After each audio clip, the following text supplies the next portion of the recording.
On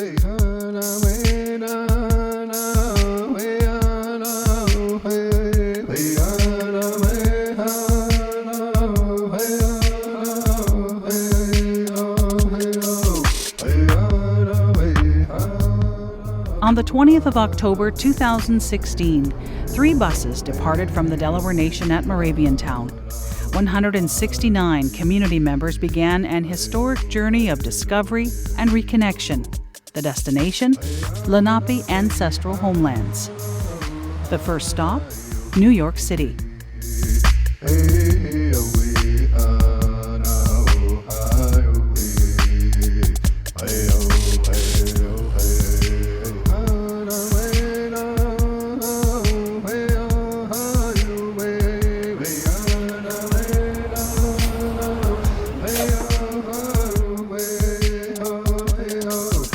It's been a long journey, but there's excitement in the air as many community members step for the first time onto Manhattan Island, or Mannahatta, the place where the hickories grow. It has been nearly 300 years since our people have gathered in this place, and much has changed. Amazing. We're home. So why was it important for you to come? To know where I came from and to be where I was supposed to be before I was displaced. To learn, yes, and let my babies be here. Why is it important for you to share this with your children and grandchildren? They don't quite understand the hardships that happened and made us move back into Canada, so maybe this way they can see it and feel it and understand. More history, more connection, and just a sense of peace, maybe kind of resolve. It's pretty awesome. It's pretty bright and beautiful. Bright and beautiful? Yeah, Yeah. Would you like to live here, do you think? I think so. You think so? Okay, let's move here together. Very cool, yeah. What kind of resolution do you think you want to come to about this place and about our history? I think it's kind of acceptance that, it wasn't totally destroyed, but yet we're a part of this place, that we're back home, but it's changed, and we had to leave. And we wouldn't be who we are if we didn't leave. So it's just kind of marrying the two, past and present. Why did you decide to come on this journey? What was it about this trip that you wanted to be part of this? I think being part of the Heritage Circle is to keep that identity strong. Even though we're removed or dispossessed of land, we have our own land somewhere else, and this is just kind of a revisit. I'm hoping to learn more about where our people came from, and just to actually realize that we were here so long ago and we're back again. Amazing. Yeah. It's a big city, first of all, when I first stepped in here, especially when we were crossing the toll booth for the first time, and you got to see the whole entire city. That was something new. But being here now, it's beyond what I imagined I'd ever feel. Why did you want to come on this trip? Oh, who wouldn't want to come on this trip? Learn about your heritage, see all the Smithsonian museums, and first and foremost, it's New York. Have you ever been here before? I have not. What are you hoping to find out about in particular on this trip? In particular, just mainly on where we came from exactly. I know we came from here, but the layouts, or if all possible, there's just many things. Name one thing. To take away from just learning experience. Just have a great time. Have a great time. Yeah, I don't want it to be just about learning, and I don't want it to be just about fun. Right. But if you can mix the two, learning and fun. Perfect balance. Yes.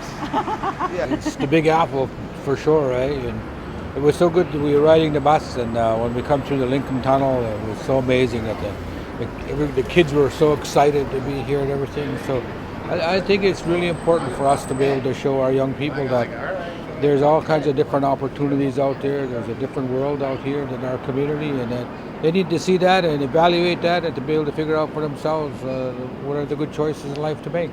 I know you have shared a lot of your knowledge about our people and talked about colonization and a lot of those different things. So I think that you probably might get something different out of this trip than say, some of the younger ones coming up. What are you hoping to get? What are you hoping to learn on this journey?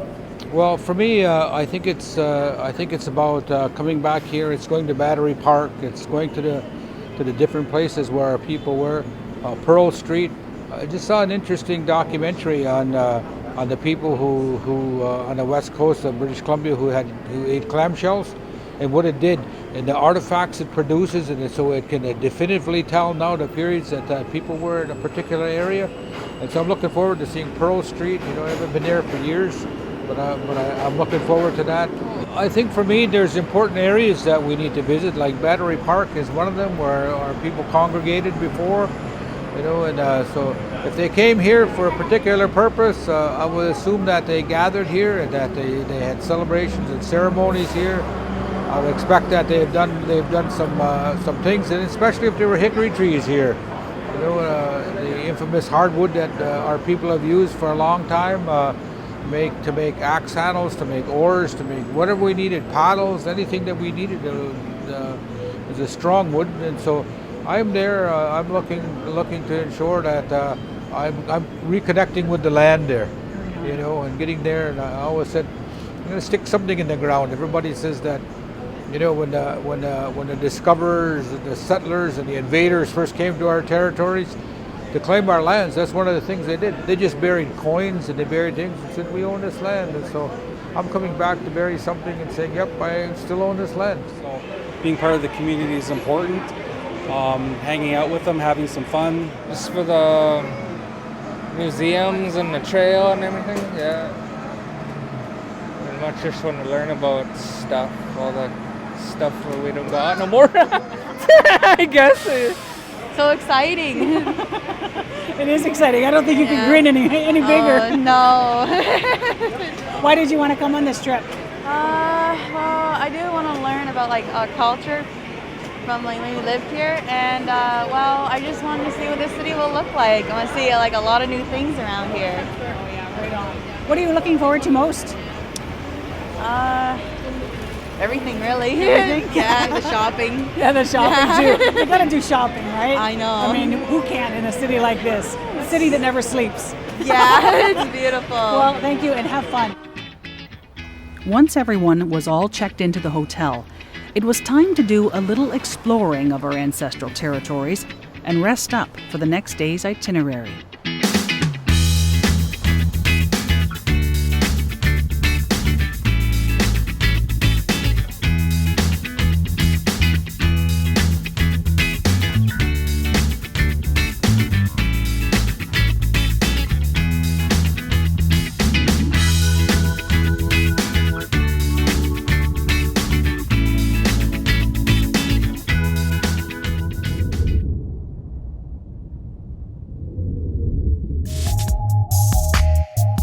Day one in New York begins at the southern tip of Manhattan Island, where the Hudson and East Rivers merge. Named for the batteries of cannons used by the Dutch back in the 1600s, Battery Park is located at the end of a Lenape walking trail, a trail which would later become Broadway. Today, after significant landfill and expansion, this area of New York is a main departure point for those who wish to take a ferry to see the lady herself.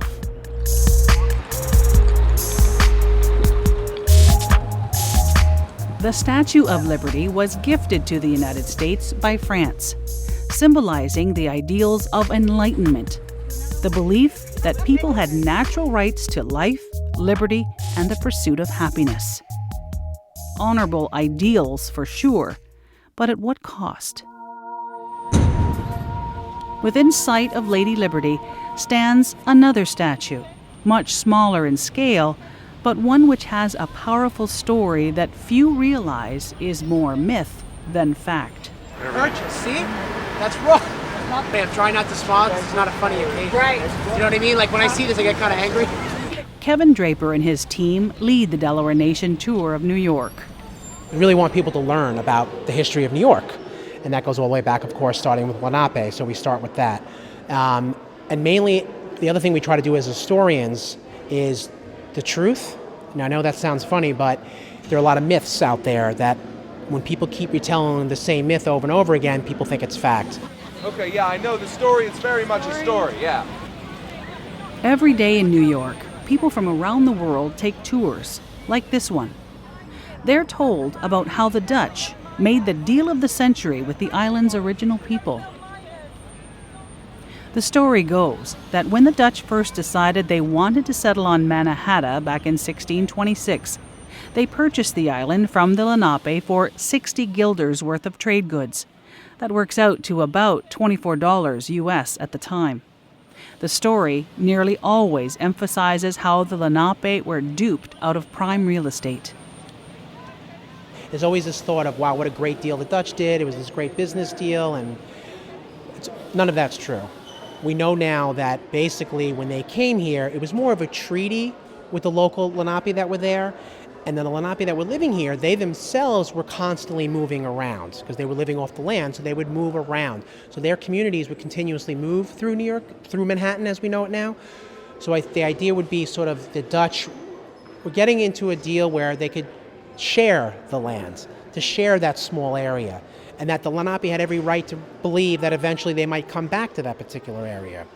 But the Dutch didn't see it that way at all, unfortunately, and I think that was more... I think they knew that. So we're trying to get people to get that out of their heads about any kind of deal, any kind of purchase, because that is totally not true. And again, we know it for a fact because there's nothing. There's not one piece of paper that could say, hey, look, this is the contract that we signed. Yeah, let's move on. Yeah, we're not going to be filmed. So No, we're not going to be filmed. Thank you. No, when you just girls, move, please. Thank you. There's 169 people from our community. I want to share that this is not true. That we did not sell this land for $24 and some beads. You can't buy and sell the land, just like you can't, the concept of buying and selling the air we breathe and the sunshine. So I just wanted to share it, and I don't know if it had an impact, but you know, if we all start speaking out, the story will get corrected and the truth will be heard. After the morning's excursion, there was time for everyone to do a little more exploring in Lower Manhattan, with many heading to see the 9/11 Memorial, walk along Broadway, and Pearl Street, where the Lenape kept huge mounds of discarded clamshells. Also in the neighborhood is the infamous Wall Street.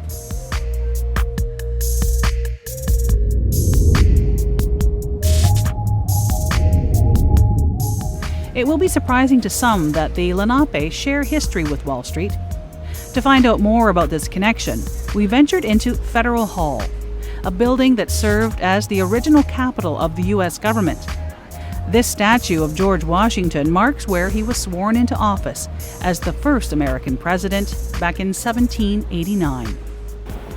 Wall Street got its name because the Dutch settlers decided they needed to be a little concerned about their safety, not just because of the Lenapes, but because there were these other people over in what is now Brooklyn and Long Island, white people by the name of the British, and they thought they should be concerned for their safety, so they built a wall that went from river to river. It was 14 feet high, and it literally divided the city off. But you see the wall here. Oh, there! And they really didn't like it because it really precluded them from getting to other places.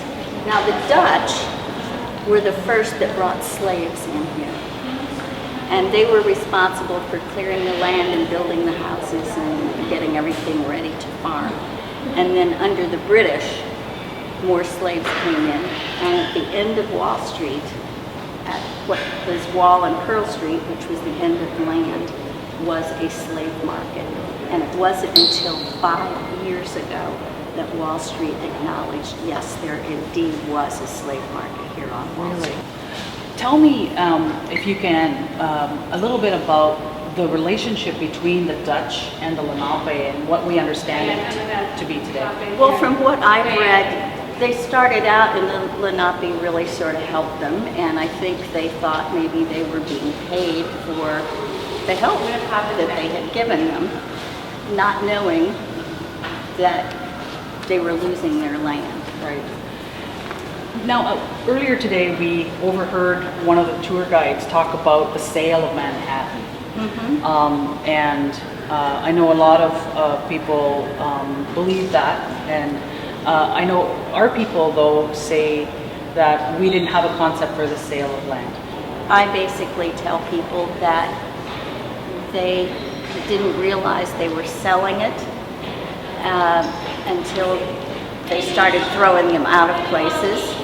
And I just tell people, they have no concept in Native Americans, First Nations people, as to land ownership. And that was the big thing with everybody that came into North America and South America, is that we had different concepts of ownership.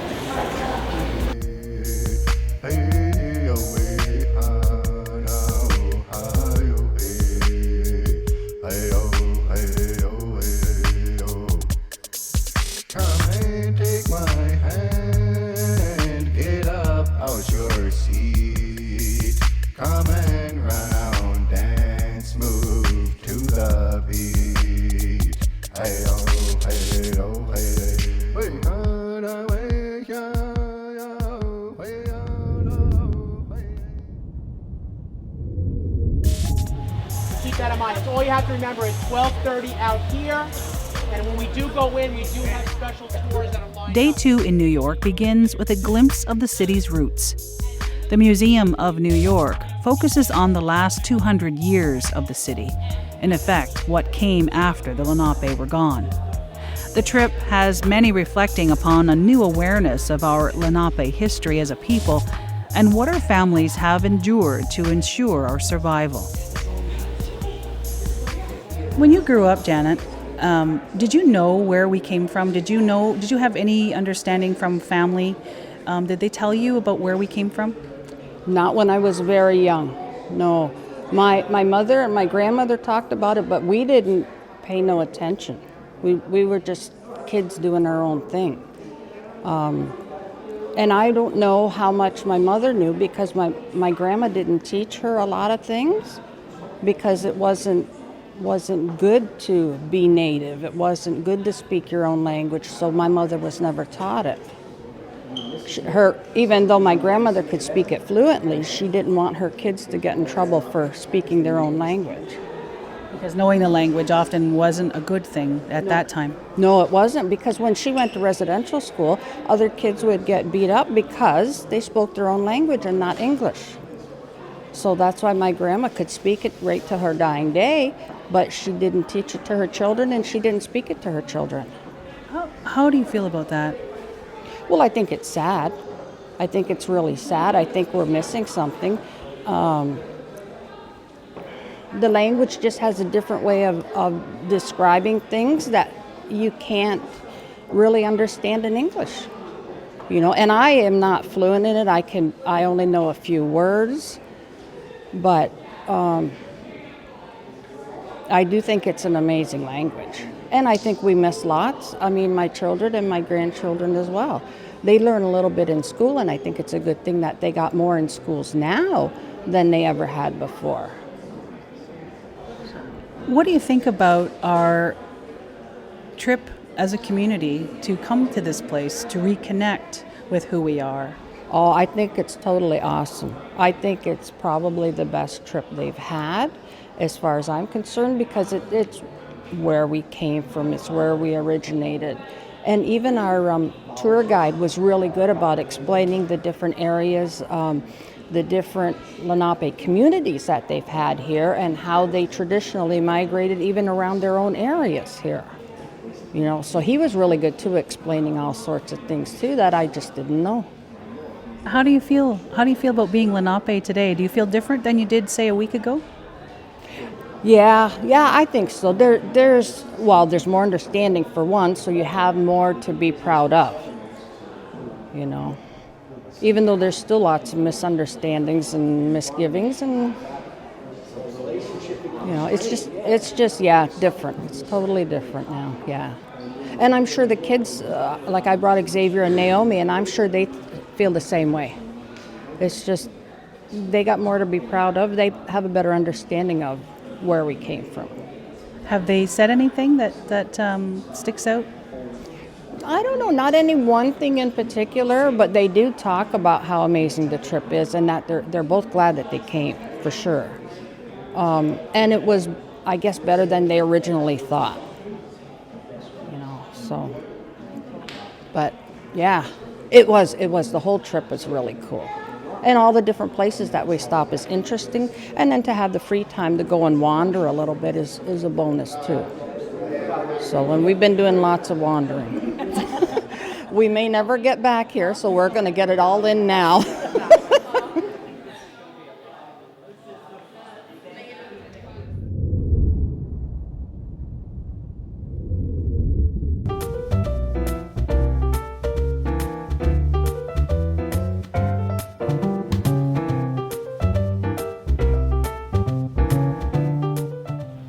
One of those locations worth wandering was Central Park. Inspired by colonial-style parks in England, Central Park was America's first major public park, created in the mid-1800s. At the time, other parks were private, kept behind locked gates for the city's wealthy residents. Today's stop is a welcome respite from the traffic and concrete. For all its natural features, ponds and creeks, Central Park is completely man-made. At the flip of a switch, the city can turn off the water, draining creeks and ponds.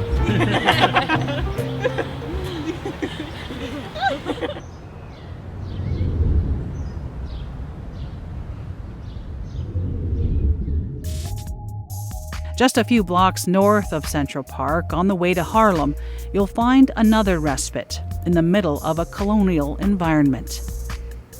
The Native American Council at Columbia University began advocating for a Lenape commemoration 3 years ago.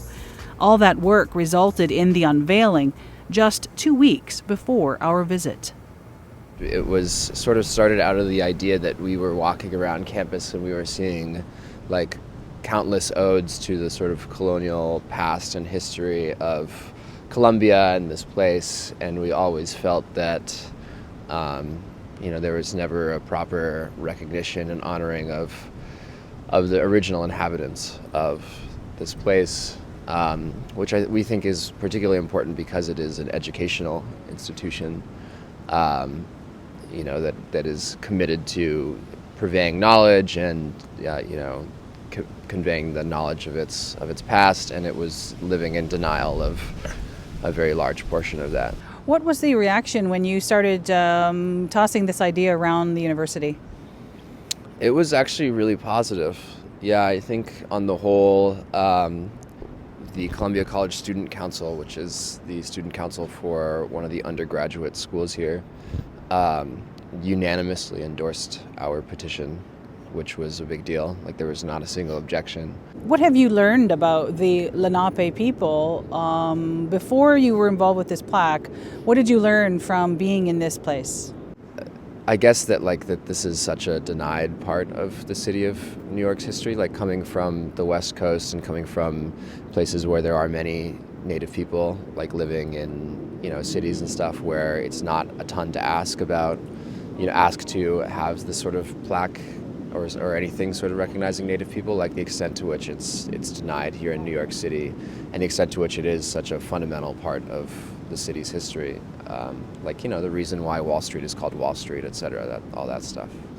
And one of the things that we did is we got a native residential space, and we called it the Manhattan House because we wanted to reclaim that word, which is obviously based on the Lenape word Manhattan for the island. So that was one way that we learned, and that we were trying to sort of propagate that knowledge to the rest of the campus, right? That there is, in the names of the places that we see, et cetera, there is the enduring mark of the people who were here before, and I think that's very important. I think the other things were that there is, the city of the sort of fable of the myth of the purchase of Manhattan is such a large legend in the minds of non-native people, and it's often waved in sort of our faces that like the Indians were so stupid for selling this island for $24 worth of beads, right? Which leads you to question, of course, the sort of apparatus of propaganda, et cetera, that has been able to propagate this sort of myth as one of the enduring sort of legends of Native people. So I think that that's one of the things that we run up against, is that sort of trying to undo that that sort of take on the history here. Especially that story, I think, is one that is often like brought up again and again, like how silly could it have been, which is obviously there's so many issues with that narrative, but. The plaque's unveiling has resulted in the university acknowledging it as a conduit for increased awareness about the city's past. A representative from the Native American Council said it shows a willingness to recognize Indigenous traditional homelands and support for marginalized voices. The right people can be places in the right time and see. The fact that you guys are here to see this and to document it and everything, is beyond cool, because obviously, like, the fact that you guys are here, like, literally 2 weeks after it's installed is just amazing. And you have to feel on some level that, someone's looking out for us, or that, the ancestors of the people who are recognized as that very small plaque, but who were here for so long. I hope that they feel like honored and respected by this, and I think that they probably are. So.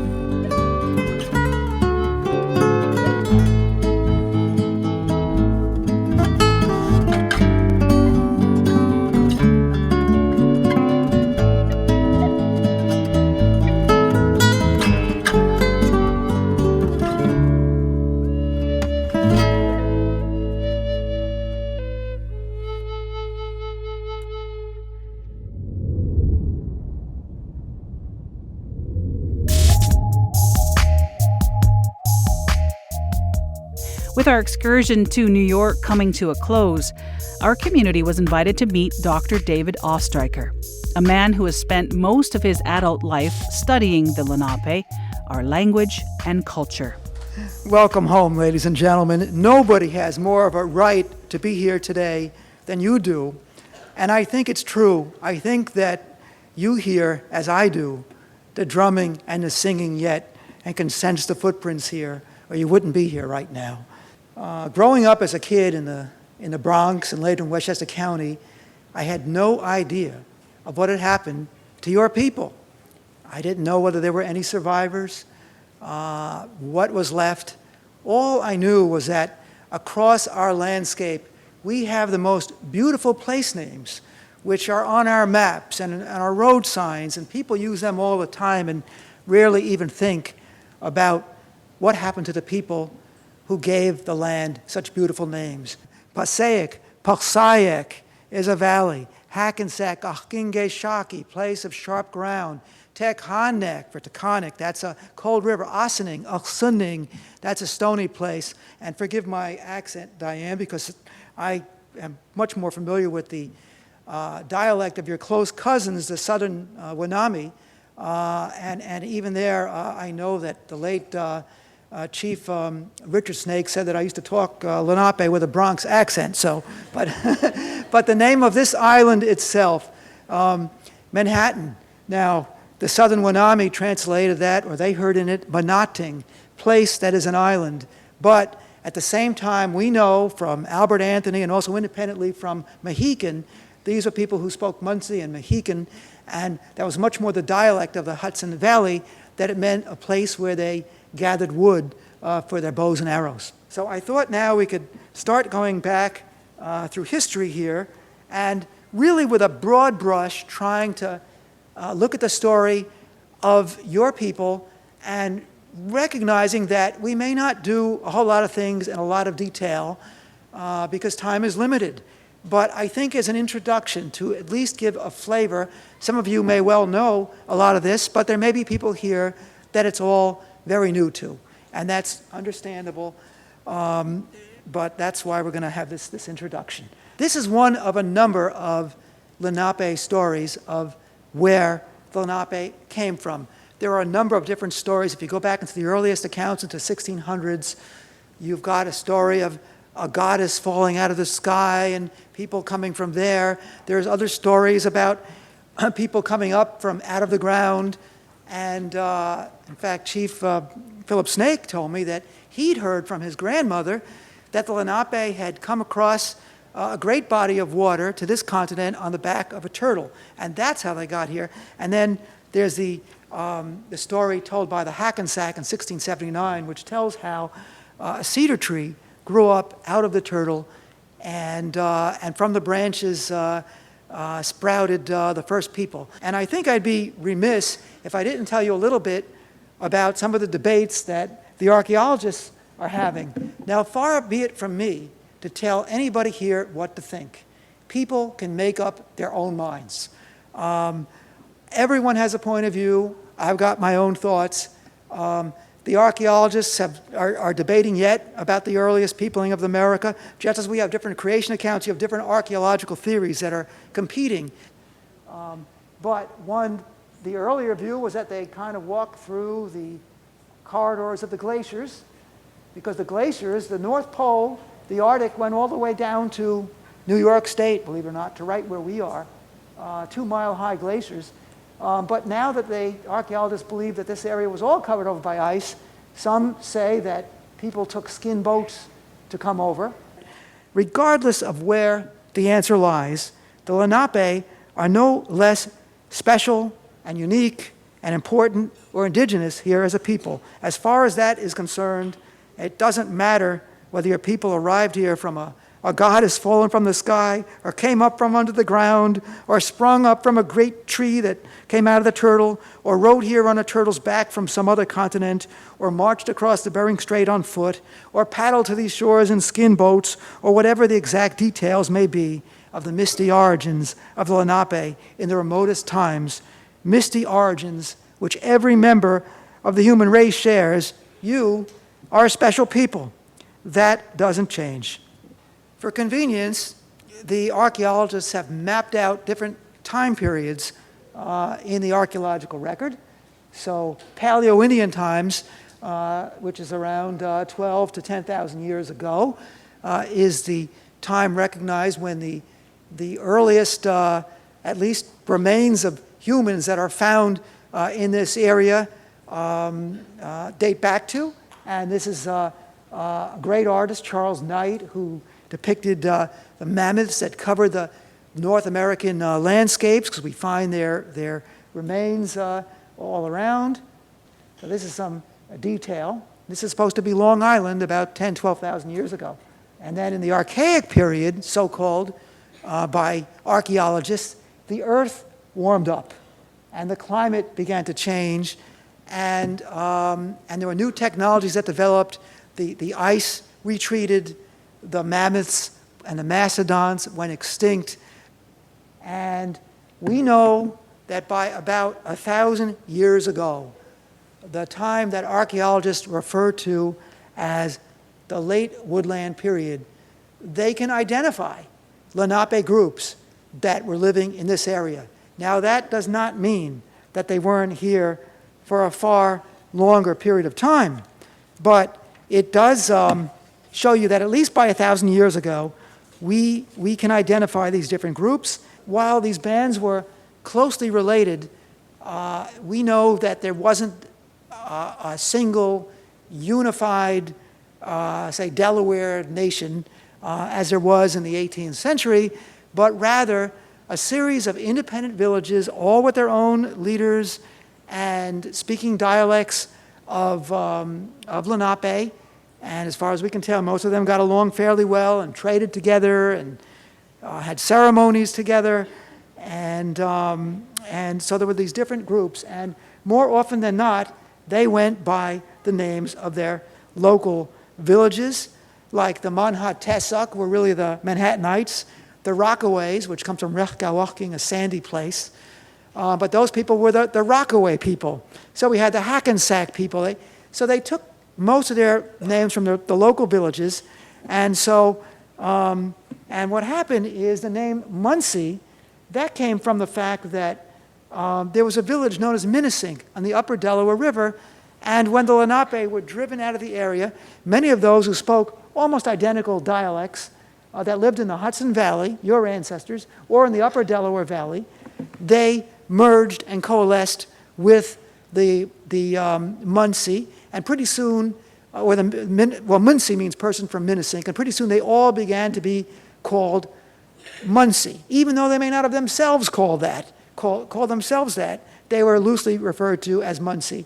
And as far as the term Wanami, that means downriver people. That would have been a Munsee term. The people who live further north would call the people who live down the river the downriver people.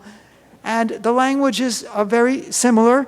As we said, Kola Malsiha would be Munsee, and Wanami would be Kula Malsi Hutch. So there's so much in common. There are Wanami speakers, especially northern Wanami, who went to live among the people at Moravian Town. So you had both Mohegan speakers and Munsee speakers and northern Wanami speakers, all in Moravian Town. And I meant to tell you one more thing as a footnote. The term Delaware, that term comes from Lord De La Warr, who was the first governor of the Virginia colony. And in 1610, the southern part of the Delaware River was named after Lord De La Warr, and the people living there began to be known as the Delaware Indians. But eventually, a lot of Lenape from the Hudson Valley area merged and coalesced with them, and pretty soon they all began to be known as Delaware Indians. So the term stuck, and we're stuck with it, but it's not an original native term. But I wanted to say that we reconstruct the Lenape way of life through a variety of sources. It doesn't just come from one source, and we've got to combine archaeology and early historic records and the scant vocabulary. Like, for example, how do we know 100% that your group of Lenape were in this area and not some other group? Well, there are scant vocabularies that were recorded hundreds of years ago from this area, and we find that some of the words in there are from your dialect rather than from the Wanami dialect. Like we find the word espon for raccoon rather than nahanum, or we find the word for needle, which is written as umbarimakwa, umbalimakwan, I'm probably pronouncing it wrong, but that is more of your way of pronouncing it. In Wanami, it's a completely different word. It's eshgosh. And this corroborates Lenape oral tradition as well. And this is one artist's reconstruction, a wonderful artist. The only thing I have to correct here is that there are no thwarts or side beams going through them. But this is a reconstruction of life in the Hudson River with your ancestors, and I think it's fairly accurate. And of course, the Lenape were very skilled to know what season, when to catch what to do, what time. And many of the Europeans who did not know that when they came here, if it wasn't for the help of the Lenape, they would have starved. And this is the earliest known region, a map of our region, based on the travels of Verrazzano. And Verrazzano is the first known European to be seen by the Lenape. And what I want to do with you is share with you his description of the arrival in New York Harbor. And here's what Verrazzano wrote. 1524, the first view of your ancestors. After 100 leagues, we found a very agreeable place between two small but prominent hills. Between them, a very wide river, deep at its mouth, flowed out into the sea. And with the help of the tide, which rises 8 feet, any laden ship could have passed from the sea into the river estuary. Since we were anchored off the coast and well sheltered, we did not want to run any risks without knowing anything about the river mouth. This is New York Harbor, where you were yesterday. So we took the small boat. They had a boat on a larger boat. They took out like a little lifeboat, exploring boat. So we took the small boat up this river to land, which we found densely populated. The people were almost the same as the others, that is, that he had seen along the coast, dressed in birds' feathers of various colors, and they came towards us joyfully, uttering loud cries of wonderment and showing us the safest place to beach the boat. I mean, imagine how startled they were. They'd never seen a ship like this, and all of a sudden, you've got this strange thing with giant white wings coming into the harbor. We went up this river for about half a league, where we saw that it formed a beautiful lake, about 3 leagues in circumference, and I think that's Upper New York Harbor. About 30 of their small boats ran to and fro across the lake, New York Harbor, with innumerable people aboard who were crossing from one side to the other to see us. Suddenly, as often happens in sailing, a violent, unfavorable wind blew in from the sea, and we were forced to return to the ship, leaving the land with much regret on account of its favorable conditions and beauty. We think it not without some properties of value, since all the hills showed signs of minerals. And here's a drawing by Theodore Cornu talking about Henry Hudson, who came in 1624. And at the early part of the river, he wasn't greeted as politely as the people further up the river. Now, we believe that between Verrazzano in 1524 and Henry Hudson in 1609, there were some very bad people who were sailing ships off the coast and kidnapping the native people and bringing them back to Europe as slaves. So there were some encounters along the coast where Henry Hudson was greeted with a shower of arrows. What's different about Hudson's voyage is it changed everything in the sense that almost immediately thereafter, trade opened up en masse with the Lenape and other groups, and pretty soon colonization as well. And this is the earliest known image of Manhattan, 1626 through 1628. And what's very, very interesting about this, first of all, it actually was published backwards. This is a mirror image of what it really looked like. And I think so we can get a little bit more oriented, let's see what it looks like the way it's supposed to. And here you can see. This is Governor's Island, and I want to give you the view of what it looks like today, just so you can see. But by the way, this is the East River. This is the Hudson River, the tip of Manhattan. We are right here, right now, and let's take a different view that'll give you a better look.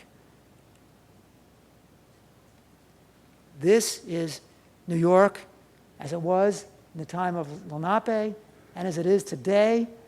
And this, I believe, is Governor's Island. It was sort of put in there. Things are a little bit out of proportion. You know, in real life, the canoes would look like little specks in a harbor. But I believe that the artist wanted us to be able to see it.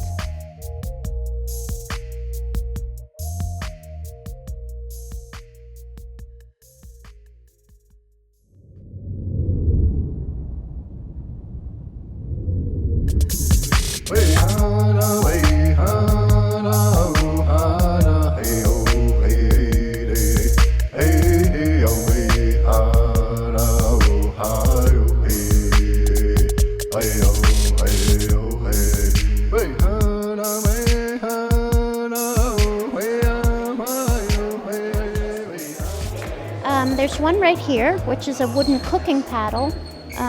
Dates to about 1920. If you look very closely on it, it has a corn stalk on it, on the handle. It's a turtle effigy bowl here. So it's a little bit hard to read it, but here you can see the shape of the turtle. And it's quite big. It is, yeah. And so the handle, if you turned it upside down as it was used, the handle is the head of the turtle, which is pretty cool. Okay, and here are a couple other objects. This awesome steatite bowl. So this is made out of soapstone, that soft kind of stone that you can carve. Yes. So that is old. Okay, you see how old that is? Oh, that's before. 1800 to 1200 before the Christian era. Right. So that's puts us 4,000 years ago, which is really incredible and really speaks to the ancestors of the Lenape people being here in this area. How do you know that that's Lenape? How do you know that that ancient bowl is Lenape? One of the things that is special about anthropology is that we are really interested in the context of the things that we find. Okay, so in this museum, we're really known for archaeology and trying to recover that historic record through the excavation of places and things like this. We also have pretty high-tech techniques like infrared light often shows us how things are made. We also know that Native communities hold a lot of knowledge, and Native people have their own knowledge about how these things were made and what they were made of, and a very sophisticated knowledge of materials and sources of materials, like where on the landscape these materials were found. So really, it's a combined effort, I think, that gives you really the best picture.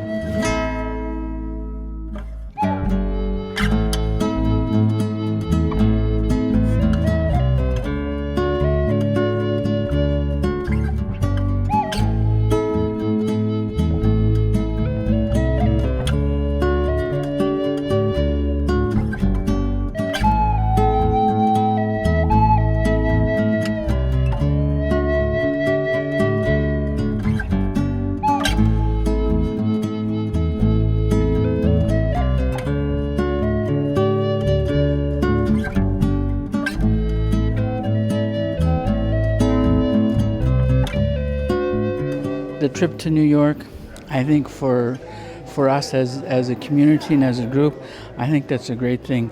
I mean, it shows the young people where our people come from, and I think it's the start or the beginning of developing and moving forward with our own history from our perspective. Because for so long we've struggled and didn't know who we were. And part of the history that we learned in schools never talked about us as the Lenape people. We were kind of all rolled into one. But I think knowing now that there are different tribes, there are different languages, there are different cultures, and that ours is one of them, and we're unique. We're different than the rest. Even though that they try to include us in as Algonquians, we're not. We're our own nation, our own people, with our own culture, our own traditions. And I think that's what we need to start telling our people, our young, as to who we are, so that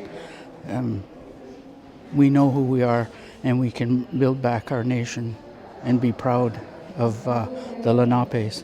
I like being in that lecture yesterday, in that presentation by David Ostreicher, and I thought that was interesting. I like looking at the maps that he had of the different Lenape that were down here. I thought that was interesting. Yes. I didn't realize there was so many until the last couple of years, until I started doing my own personal history and looking it up, and then to see that it's really something to see. Can you share some of what you've been doing on your own? On my own, I started in about 2011. I started doing a family tree. I'm doing a generational thing from 1781, everybody in each generation, or at least I'm trying to. And I'm working on the 8th and 9th generations right now, and that's going to today. I've got 7 generations done. So this year, I started doing the physical part of it. We started up just this south of Albany, and that's where the Lenape areas start, down to the end of New Jersey. So I did make it down to about the middle of New Jersey this year. And from there, I seen mounds, I seen the trees, marker trees, the ceremonial grounds, the altars, the Flint Mountain. There was a lot of there's so much stuff to see, and I would have liked to have more time on my own here to see what I want to see, and pick up what I can. What has been your impression of those places, the other places outside of the big city of New York, where our people come from? What has been your impression of that territory? It's been absolutely amazing, because I found ancestors and I found their graves. And that was really something, and I really connected to it spiritually.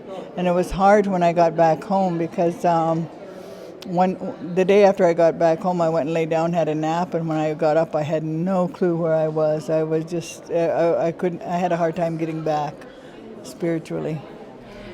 Can you share a story with me that you told me before about what a woman told you? You went into a store somewhere and you told her where you were from.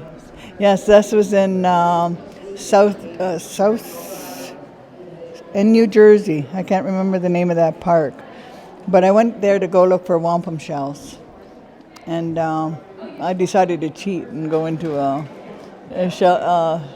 gift shop and look for some shells in there. And while I was looking around at things, there was a young lady in there. She was about 25. And she started asking us who we were and where we were from. So I told her we came from Canada and we were Lenape. And the first thing she said was, "Welcome home." So I was just totally amazed with that. I had never been told that before, and to really see that, and it just made me feel closer to home here. What did you get from New York or no visit there? What I got from that was a lot of information and stuff that I did know a little bit about, but now it seems a lot clearer. And and one of the important things that I learned was this Lenape Way, and that I didn't know about this trail that went from here to here and through the waterways and all like that. So that was quite interesting, and kind of learning about your history and knowing where you come from is very emotional and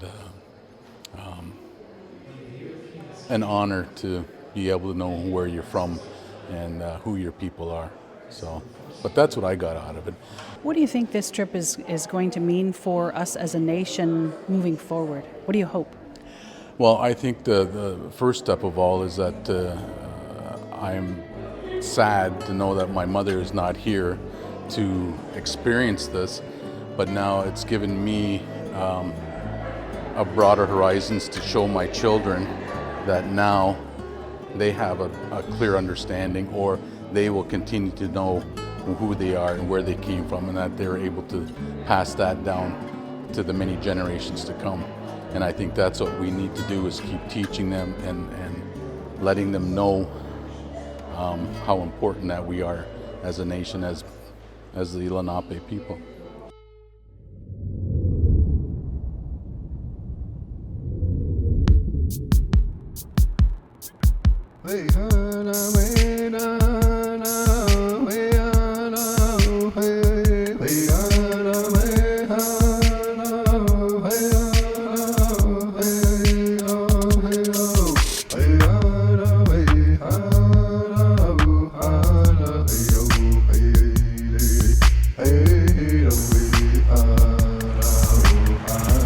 I saw you got out. You were the first one off.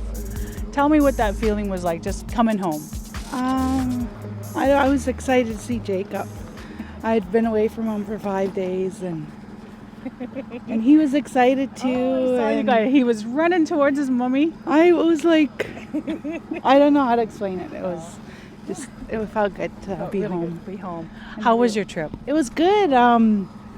It was really like a trip of a lifetime for all the kids in the community, and we all got to share it together. Like a lot of people, we just spent the last 5 days together, and we just got to get to know each other a lot better and see all kinds of cool stuff. What was your favorite part, do you think? Probably taking Barry on the subway, seeing the Statue of Liberty. Those are all cool things. Yeah. I know you're learning the language and you have so much of it now. What were your impressions of all of the words that are still Lenape or have Lenape origins in and around New York? Well, I thought it was interesting that I could look through the place names and see some of the common Delaware that we use today. That's what I thought was pretty cool. Can you give me one example?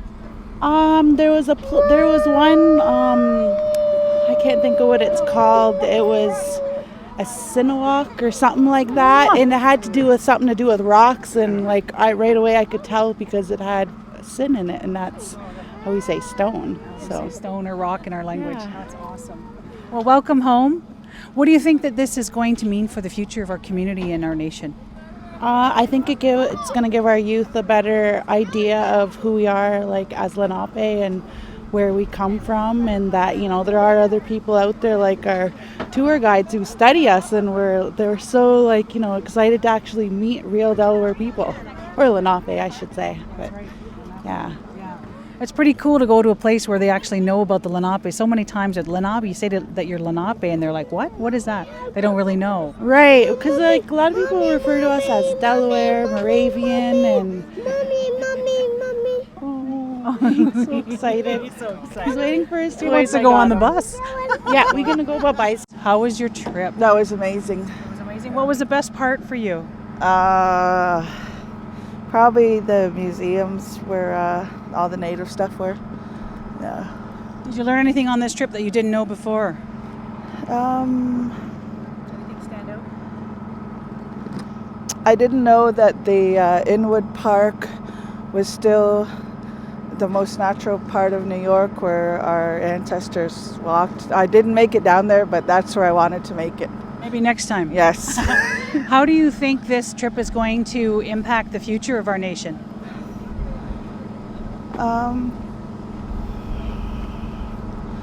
I think that the more educated we are, the more generations will share our learning with and pass down all the knowledge of our history. So I think that will be impactful that way. Welcome home. Thanks, Sherber. I don't know if I had one favorite. I think I enjoyed all of the activities that we went through. I did enjoy parts of the speech that we heard at the Smithsonian. We did meet a couple of new people. They're from Britain. It kind of gave them a little heads up on why we're there, how many people came with us on the ferry over to Liberty Island. Gave them a little bit of a history on who we were and why we were there. They were quite impressed, and it intrigued them so much that they Googled us. They Googled our community. Googled Lenape, Moravian Town? Yeah, and they got educated a little bit. Awesome. And I think lifelong friends, I think we'll keep in touch. They're older ladies, they're educators. Awesome. Over in England? Yeah. But I thoroughly enjoyed being with the whole community, you know, that chose to take part. I know that a lot of people are hopeful that this trip is going to be, life-changing for so many, but also have an impact on the nation as we move forward. Because we've been looking at the past, we've been reconnecting with the Moravian element, now our ancestral homelands. What do you think this is going to mean for us moving forward? I think the young, it'll inspire them a little more.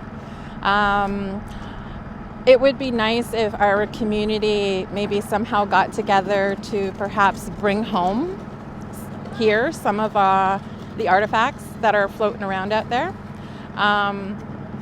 Perhaps build our own cultural center, our own museum.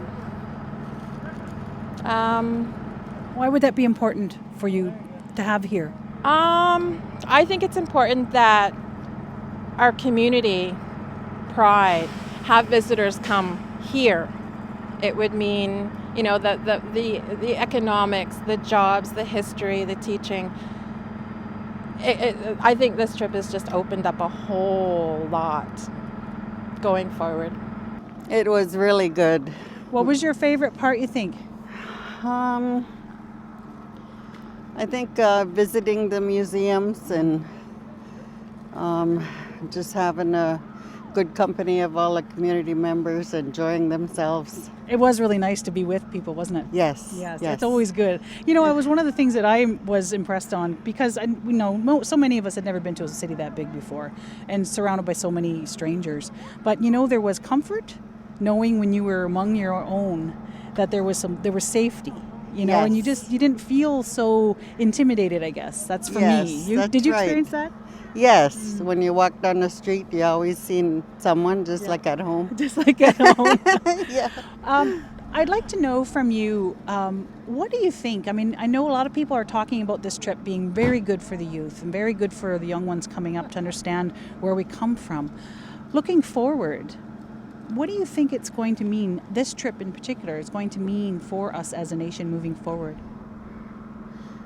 Well, I think they might be able to go into some land claims because we found out a lot of information on what land we occupied and for how long, and that we never did sell it.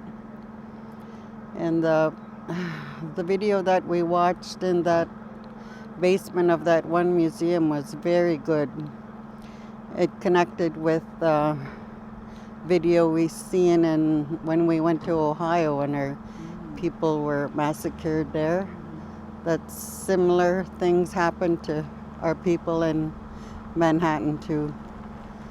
So they had a large mound there too that they said they didn't know where it come from, and it looked exactly the same as the one in Ohio. So Like a burial mound? yes. So that I really felt I almost started to cry. It's emotional, isn't it? Yes. It is emotional to Mhm. make that connection, but that's what this was about, wasn't it? Yes. About us to connect our hearts and minds back to where we come from and our ancestors. Did you feel that reconnection? Yes. There? Yes, I did. Yeah. That's awesome. I'm very happy we went. Absolutely. Well, welcome home. Yes. Anishik. Thank you. Thank you. You too. I hope it means that we'll get back to our homelands again and meeting all our relatives back there again, and that we could go there anytime without the borders. That's what I'm hoping for. Anything else you wanted to add? I'd just like to say thank you to the people that organized this, and maybe we can organize another one sooner. Everybody's ready to go back. Yeah, I just enjoyed that very much. Thank you. Well, I hope that I hope the young paid attention and don't be critical of anything. Have an open mind and maybe they'll learn something from it and pique their curiosity, and maybe we'll learn more about it as we go along. And because we got a rich history, eh? Gosh, do we ever? And it's something I hope the young people benefit by. Yeah, to go back there after all these years,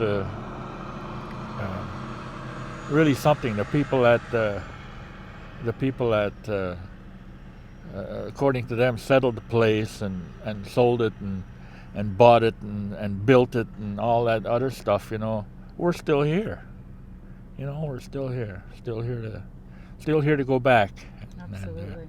And we've been around a long time, and I think we'll be around a long time to come. Still here as a community.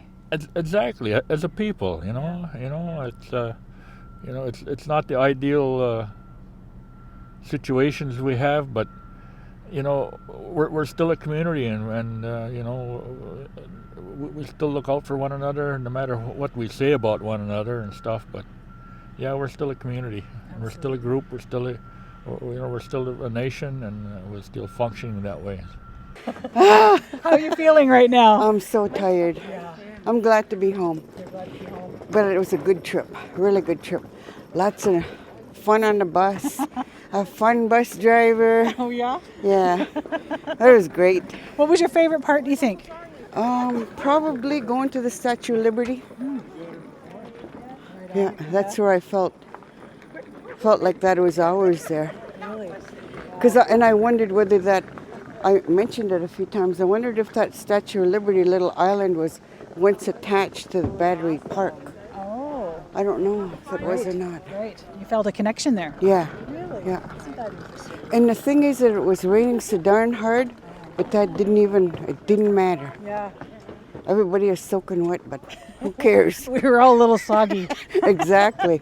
So, what do you think? What do you think this trip could mean for us? I know that a lot of people are really talking about reconnecting with our ancestors and reconnecting with where we come from. Mm-hmm. But there's a lot of anticipation about what this could mean moving forward. What are your thoughts about what this could mean for us as a nation moving forward?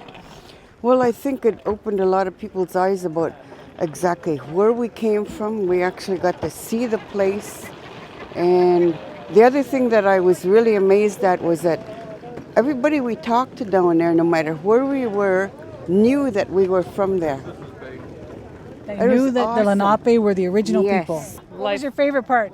The Statue of Liberty. Another one. Yes, that was the best, I have to say.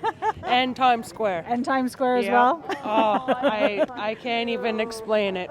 It was great. What It was your really fa- good. What was your favorite part, you think? The Dr. David. Ostraker? Yes, yes, yes. Did you learn things on this trip that you didn't know before about us? A lot. Yeah? Yes, a lot. What in particular stands out for you? Well, they talked about where we originated in Manhattan, but then when we went to Pittsburgh, they said that we were also there. Yep. And that was like, I didn't realize that either. Yes. And for many, many years, going Yes. back thousands of years. Yes. I thought that was fascinating It, as it well. was, yeah. So what do you think this trip is going to mean for us moving forward as a nation? That it brings Native people more together as a nation. It was very memorable. I think that it's nice to come home, and then to actually get to travel to the Lenape homeland. That is an experience. I don't know, just gets me emotional. Of course. Yeah. It's an emotional journey for so many of us. Yeah. You know, a lot of us didn't know that was where we were from. Yes. We thought we were from here. Yes, you know. yes. Well, I knew we made the journey and everything and that, but to actually, what would you say, follow those footsteps? Yeah, it was something else. And I think what I really like too is, who is that guy, David? David Ostraker? Yeah, he talked about, all the work that he did, and I thought that's where it got me, was listening to his presentation. I thought it was really good. Yeah, it was really good. I think a lot of people were surprised to learn as much as we did at that talk. Was there something in particular that stood out for you that was memorable? Well, I think from that experience, I think that I was the fact that there were other Delawares there that I didn't know. I thought we all left. We all left and went our ways or whatever many years ago. But just to hear about, there were other people there that were still there. I didn't know that. Many villages. Yeah, many. Yeah, and so that's what really stuck out for me too. And that so. I know you've dedicated your life to education for our people. What do you think this kind of a journey does for the youth from our nation? Well, I think one of the things is I keep thinking of this book I read many years ago. It was called The Trails of Tears, and talking about that journey and those steps. I mean, this is a long distance that we had to come to be the people that we are, to be our existence, our survival. And I sit there and I think our children need to know that we had very good experience, but we also had hardships, and we are survivors of that. And this is why we're here today. It's all part of their identity of who they are as a people that makes it me very proud to be in Lenape and to pass that on as to what I've experienced here. I'm ready to go back and tell my grandchildren that of it. Fantastic, because to have the community members with you, it was so nice to see the feelings that came out with them, and whatever we done was a group. Our bus, we were tight, we had a lot of fun. Yeah. And I think each bus was the same, and that's what part of it is. So I would do this again. Yeah. What do you think this trip has done for us as a community? Healing. It's healing. And it's brought us to our heritage, which is very rich, and broadened it. And our young people seen a lot of that stuff, and the other ones too, like our elders, everybody was there to see that, how rich we are, with a lot of that knowledge and what we were. Who we are. Yes, still are. You sound like you are very emotional coming home. Yeah, I was, because I was just thinking about that migration route, that we're on, and thinking about our people when they traveled that, and then seeing our people, I said, oh my God, if our ancestors could see this. Yeah, it was very touching. What do you think they would think if they were here today seeing this? Oh, I think they'd be very in awe and very proud that we continue this on and that we're still going and that we're prospering and that it's rebuilding time. Yes. And yeah, I couldn't get over Manhattan all the time I was there. You know, this was always, you know, very, very, this woke me up very much. I love it.